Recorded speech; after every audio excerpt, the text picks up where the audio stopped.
ರಾಶಿಕಾ ಅವರು ಅಶ್ವಿನಿ ಗೌಡ ಅವರಿಗೆ ಬೇಕು ಅಂತಾನೆ ಕ್ಯಾಪ್ಟನ್ಸಿ ಟಾಸ್ಕನ್ನು ಒಂದು ಕ್ಯಾಪ್ಟನ್ಸಿ ಪಟ್ಟವನ್ನು ತಪ್ಪಿಸಿದ್ರಾ ಅಂತ? ನೋ, ಅದೇ ನಾನು ಮಾಡೋಕ್ಕಾಗುತ್ತೆ. ಆ ಥರ ಏನಾದ್ರು ಮಾಡಿದ್ರೆ ಬಿಗ್ ಬಾಸ್ ಎಂಟರ್ ಆಗ್ತಾರೆ, ಕೇಳ್ತಾರೆ, ಕ್ವೆಶನ್ ಮಾಡ್ತಾರೆ, ಇಲ್ಲ ಸುದೀಪ್ ಸರ್ ಬಂದು ಕೇಳ್ತಾರೆ. ನಾನು ಹೆಂಗೆ ಮಾಡೋಕ್ಕಾಗುತ್ತೆ ಅದನ್ನು? ಚಾನ್ಸೇ ಇಲ್ಲ. ವೀಕೆಂಡ್ ವಿತ್ ಕಿಚ್ಚ ಸುದೀಪ ಪ್ರೋಗ್ರಾಮಲ್ಲಿ ಧ್ರುವಂತ್ ಅವ್ರಿಗೂ ಸಿಗುತ್ತೆ ಕಿಚ್ಚನ ಚಪ್ಪಾಳೆ, ಹಾಗೇನೆ ಅಶ್ವಿನಿ ಗೌಡ ಅವ್ರಿಗೂ ಸಿಗುತ್ತೆ. ಒಂದು ಕಡೆ ಮಾತನಾಡ್ಕೊಳ್ತಿದ್ದಾರೆ ಇಲ್ಲ ಇವ್ರು ಡಿಸರ್ವ್ ಅಲ್ಲ ಅಂತ, ಇನ್ನೊಂದು ಕಡೆ ಇಲ್ಲ ಕೊನೆಗೂ ಸಿಕ್ತು ಅಂತ ಹೇಳ್ಬಿಟ್ಟು ಒಂದಷ್ಟು ಜನ. ಬಿಕಾಸ್ ಯಾಕಂತಂದರೆ ಅಶ್ವಿನಿ ಗೌಡ ಅವ್ರಿಗೆ ಸಾಕಷ್ಟು ದಿನಗಳಿಂದ ಕಿಚ್ಚನ ಚಪ್ಪಾಳೆ ತಗೋಬೇಕು ಅನ್ನುವಂತಹ ಒಂದು ಆಸೆ ಇತ್ತು ಅನ್ನುವಂಥದ್ದು. ಆ ಒಂದು ಸಂದರ್ಭ ನಿಮಗೆ ಹೇಗೆ ಅನ್ನಿಸ್ತು? ನಿಜವಾಗ್ಲೂ ಅಶ್ವಿನಿ ಗೌಡ ಅವರು ಕಿಚ್ಚನ ಚಪ್ಪಾಳೆಗೆ ಅರ್ಹರ ಅಂತ? ಸುದೀಪ್ ಸರ್ ಕಿಚ್ಚನ ಚಪ್ಪಾಳೆ ಕೊಟ್ಟಿದ್ದಾರೆ ಅಂತ ಅಂದರೆ ಅವ್ರ ಎಪಿಸೋಡ್ಸ್ ನೋಡಿರ್ತಾರೆ. ಸುಮ್ಮನೆ ಅಂತ ಅವ್ರು ಕಿಚ್ಚನ ಚಪ್ಪಾಳೆ ಕೊಡಲ್ಲ. ಅವ್ರಿಗೆ ಯಾವುದೋ ಒಂದಷ್ಟು ವಿಷಯಗಳು ಇಷ್ಟ ಆಗಿರುತ್ತೆ, ಅದನ್ನು ನೋಡಿ ಕಿಚ್ಚನ ಚಪ್ಪಾಳೆ ಕೊಟ್ಟಿರ್ತಾರೆ. ಡಿಸರ್ವಿಂಗ್ ಅಂತಲೇ ಕೊಟ್ಟಿರ್ತಾರೆ, ನಾವೇನೂ ಹೇಳೋಕ್ಕಾಗಲ್ಲ. ಯಾಕಂದರೆ ನಾವು ನೋಡಿಲ್ದಿರೋದನ್ನೂ ಕೂಡ ಸುದೀಪ್ ಸರ್ ನೋಡಿರ್ತಾರೆ. ಸೊ ಸುದೀಪ್ ಸರ್ಗೆ ಡಿಸರ್ವಿಂಗ್ ಅನ್ನಿಸ್ದಾಗ ಇನ್ನೇನಿದೆ. ಬಿಗ್ ಬಾಸ್ ಮನೆಗೆ ಹೋದ್ಮೇಲೆ ಇದೊಂದು ಫುಲ್ಫಿಲ್ ಮಾಡೋಕ್ಕಾಗಿಲ್ಲ ಅನ್ನುವಂಥ ಕೊರಗೆ ಏನಾದರೂ ಇದೆಯಾ ಅಂತ? ಅದು ಟಾಪ್ 6 ಕಂಟೆಸ್ಟೆಂಟ್ ಆಗಿರಲಿಲ್ಲ. ಲಾಸ್ಟ್ ವೀಕ್ ನಾನು ಎಂಜಾಯ್ ಮಾಡೋಕ್ಕಾಗಲಿಲ್ಲ ಬಿಗ್ ಬಾಸ್ ಮನೇಲಿ. ಅದೊಂದು ತುಂಬ ಬೇಜಾರಿದೆ ನನಗೆ. ಯಾರು ಬಿಗ್ ಬಾಸ್ ಮನೆಗೆ ಅನ್ಫಿಟ್ ಅಂತಂದರೆ?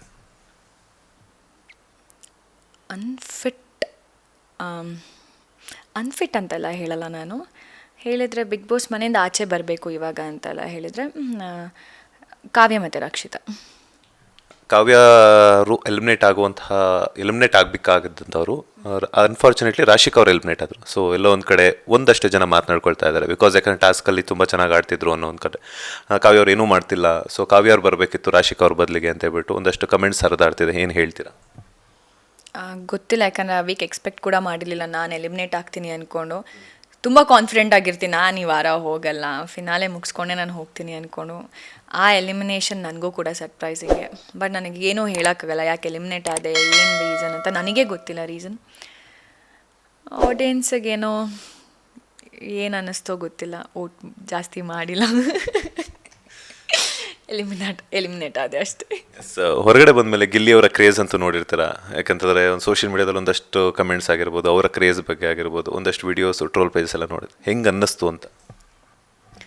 ನಾನು ಏನೂ ಅಷ್ಟು ನೋಡಿಲ್ಲ, ಇನ್ನೂ ನಂಗೆ ಐಡಿಯಾ ಇಲ್ಲ, ಬರೀ ಕೇಳಿದ್ದೀನಿ ಅಷ್ಟೇ. ಚೆನ್ನಾಗಿದೆ, ಅವನು ಎಂಟರ್ಟೈನ್ ಮಾಡ್ತಿದ್ದಾನೆ, ಎಲ್ಲರಿಗೂ ತುಂಬ ಇಷ್ಟ ಆಗ್ತಿದೆ.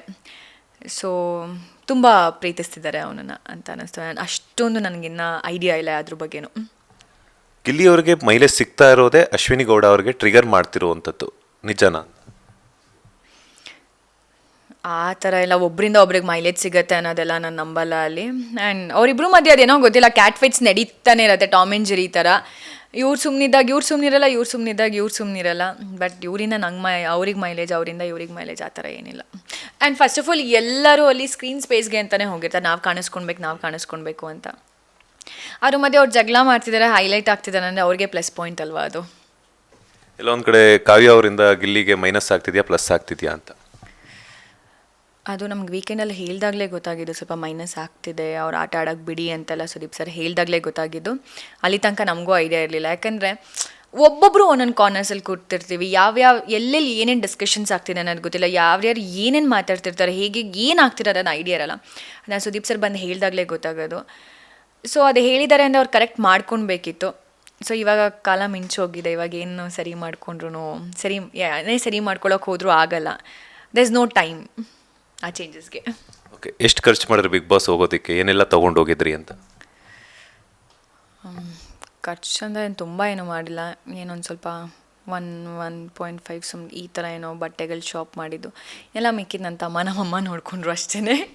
ನಾನು ಸ್ವಲ್ಪ ಪರ್ಟಿಕ್ಯುಲರ್ ಬಟ್ಟೆ ಡ್ರೆಸ್ಸಿಂಗ್ ಸೆನ್ಸ್ ಅಂತೆಲ್ಲ ಬಂದಾಗ ನನ್ನ ಸ್ಟೈಲ್ ನನಗೆ ಬೇಕಾಗಿರೋ ಥರದೇ ಬೇಕು. ಬಿಕಾಸ್ ನಂಗೆ ಬೇರೆ ಸ್ಟೈಲ್ ನಾನು ಹಾಕೊಂಡ್ರೂ ಕೂಡ ನಾನು ಚೆನ್ನಾಗಿ ಕಾಣಿಸಲ್ಲ. ಸೊ ಅದೊಂದು ವಿಷಯದಲ್ಲಿ ತುಂಬ ಪರ್ಟಿಕ್ಯುಲರ್ ಆಗಿದೆ. ಸೊ ನನ್ನ ತಮ್ಮಂಗೂ ಗೊತ್ತಿತ್ತು ನನ್ನ ಸ್ಟೈಲ್ ಬಗ್ಗೆ. ಸೊ ಹೇಗೆ ಬೇಕು ಅಂತ ಹಾಗೆ ರೆಡಿ ಮಾಡಿ ಕಳಿಸ್ತಿದ್ದ. ಸೊ ಅದಕ್ಕೆ ಅಷ್ಟು ಚೆನ್ನಾಗಿ ಕಾಣಿಸ್ತಿದೆ ಬಿಗ್ ಬಾಸ್ ಮನೇಲಿ. ಓಕೆ, ಅದಕ್ಕೆ ಸೂರಜ್ ಅವ್ರು ಬಂದ ತಕ್ಷಣ ರೋಸ್ ಕೊಟ್ಟಿದ್ದು? ಇಲ್ಲಪ್ಪ, ಬಿಗ್ ಬಾಸ್ ಏನೋ ಹೇಳ್ತಾರೆ ಪ್ರಿಟಿ ಅಂತ, ನಿಮ್ಗೆ ಯಾರು ಅನ್ನಿಸ್ತಾರೆ ಅಂತ. ಅವರೇನೋ ಆಚೆನೋ ಹೇಳಿ ಬಂದಿದ್ರಂತೆ, ನನಗೆ ಇವ್ರು ಪ್ರಿಟಿ ಅಂತ ಅನ್ನಿಸ್ತಾರೆ ಅಂತ. ಸೊ ಹಾಗಾಗಿ ಅವ್ರು ಬಂದು ಕೊಟ್ಟರು ಅಷ್ಟೇ. ಹೆಂಗೆ ಅನ್ನಿಸ್ತು? ಯಾಕಂದರೆ ಬಿಗ್ ಬಾಸ್ ಮನೇಲಿ ಅಷ್ಟೊಂದು ಜನ ಲೇಡಿ ಕಂಟೆಸ್ಟೆಂಟ್ಸ್ ಇದ್ದಾಗ ಸೂರಜ್ ಅವ್ರು ಬಂದು ನಿಮಗೆ ರೋಸ್ ಕೊಡಬೇಕು ಅಂತಂದಾಗ ಆ ಒಂದು ಮೂಮೆಂಟ್ ನಮಗೆ ಸ್ಪೆಷಲ್ ಅಂತ ಅನಿಸುತ್ತೆ. ಬಿಕಾಸ್ ಇಷ್ಟು ಜನಗಳ ಮಧ್ಯೆ ನಾನೊಂದು ಹೈಲೈಟಾಗಿ ಕಾಣಿಸ್ತಿದ್ದೀನಿ ಅಂತಂದಾಗ ಆ ಒಂದು ಮೂಮೆಂಟ್ ಹೆಂಗೆ ಎಂಜಾಯ್ ಮಾಡಿದ್ರಿ ಅಂತ? ಖುಷಿ ಆಯಿತು. ಇವಾಗ ಈ ಮನೇಲಿ ನಿಮಗೆ ಪ್ರಿಟಿ ಯಾರು ಅನ್ನಿಸ್ತಾರೆ ಅಂತ ಹೇಳಿದಾಗ ಬಿಗ್ ಬಾಸ್ ಸೂರಜ್ ನನಗೆ ಬಂದು ಕೊಟ್ಟಾಗ ವಾವ್, ಓ ಹಂಗೆ ನಾನು ಚೆನ್ನಾಗಿ ಕಾಣಿಸ್ತಿದ್ದೀನಿ ಆಚೆ ಕಡೆ ಅಂತೆಲ್ಲ ಅನ್ನಿಸ್ತು. ಐ ಫೀಲ್ ಹ್ಯಾಪಿ ಅವ್ನು ರೋಸ್ ಕೊಟ್ಟಾಗ. ಲೇಟೆಸ್ಟ್ ಹಾಗೂ ಇಂಟ್ರೆಸ್ಟಿಂಗ್ ಸುದ್ದಿಗಳಿಗಾಗಿ ಬಾಸ್ ಟಿವಿ ಕನ್ನಡ ಚಾನೆಲ್ನ ಸಬ್ಸ್ಕ್ರೈಬ್ ಮಾಡಿ. ಹಾಗೆಯೇ ಬೆಲ್ ಐಕಾನ್ ಪ್ರೆಸ್ ಮಾಡಿ. ಇದರ ಜೊತೆಗೆ ಫೇಸ್ಬುಕ್, ಇನ್ಸ್ಟಾಗ್ರಾಮ್, ಎಕ್ಸ್ನಲ್ಲೂ ಮಿಸ್ ಮಾಡದೆ ಫಾಲೋ ಮಾಡಿ.